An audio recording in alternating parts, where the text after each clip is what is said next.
નર્મદા જિલ્લાના રાજપીપળા નગરપાલિકા વિસ્તારમાં આમ આદમી પાર્ટી દ્વારા નગરમાં પડેલા ખાડા ઉપર બેસીને પૂજા કરી તેના ઉપર પ્રફુલ્લ ચડાવ્યા। આમ આદમી પાર્ટીના જિલ્લા પ્રમુખનો અનોખો વિરોધ। રાજપીપળા નગરપાલિકામાં કરોડો રૂપિયા રોડ રસ્તાના ખાડા પૂરવા માટે ગ્રાન્ટ આવે છે। નગરપાલિકાના સત્તાધીશો ખાડા પૂરવાનો ખર્ચ સરકારી ચોપડે પાડી દે છે। ખાડા પૂરવા નથી, જેને લઈને આમ આદમી પાર્ટીએ વિરોધ પ્રદર્શન કર્યો। ખાડા પડેલા છે, એમાં આપણે શું કાર્યક્રમ કર્યો છે અને શું માંગણી છે તમારી? આ રસ્તાઓ દર વર્ષે નગરપાલિકામાં તેમજ આખા આપણા જિલ્લામાં બનાવવામાં આવે છે। આપણે રાજપીપળાથી લઈને જે સ્ટેચ્યુ ઓફ યુનિટીને જોડતો રસ્તો છે એ રસ્તો પણ ખૂબ ખરાબ છે।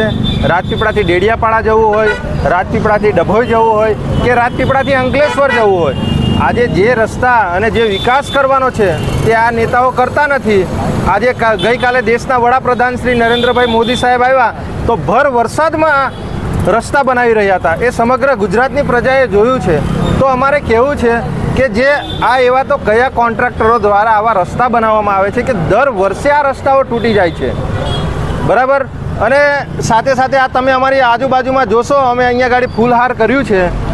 એ જે ફૂલહાર કરી અમે બધાએ ચાંદલો કર્યો છે, શ્રીફળ વધાવ્યું છે કે જેથી કરીને અહીંયા ગાડી 30 વર્ષથી જે શાસન કરે છે, જે અહીંયા સત્તાધીશો ભારતીય જનતા પાર્ટીના, એમને ભગવાન સદબુદ્ધિ આપે।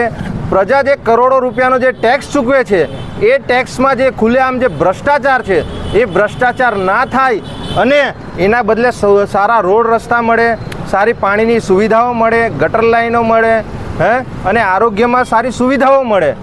પણ આ ભારતીય જનતા પાર્ટીના નેતાઓને એમાં કોઈ પણ જાતના વિકાસ કરવામાં એમને ઇન્ટરેસ્ટ નથી। બસ ફક્ત અને ફક્ત ડામર જેવા રોડ પર 2 ઇંચ જેવી પરત ચડાવી જવાની અને ખુલ્લેઆમ ભ્રષ્ટાચાર કરવાનો એ એમનો સિદ્ધાંત છે।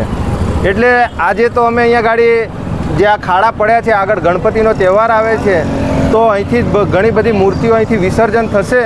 તો અમે આ નગરપાલિકાની જનતા અને તમામ ગુજરાતની જનતાને સંદેશ આપીએ છીએ કે આપણે એક ટાંકણી લઈએ ત્યાંથી લઈને એક જહાજ સુધીનો આપણે ટેક્સ ભરીએ છીએ।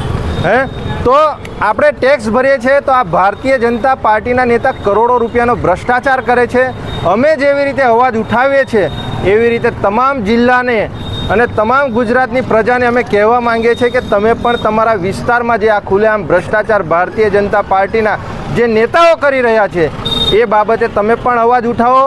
કેમ કે આજે તાલુકા પંચાયત, જિલ્લા પંચાયત, નગરપાલિકા હોય, ધારાસભ્ય હોય કે સાંસદ સભ્ય હોય, સમગ્ર ગુજરાતમાં એમના છે। તેમ છતાં પણ આજે ગુજરાતની આ પરિસ્થિતિ છે। નિરંજનભાઈ વસાવા, નર્મદા જિલ્લા પ્રમુખ।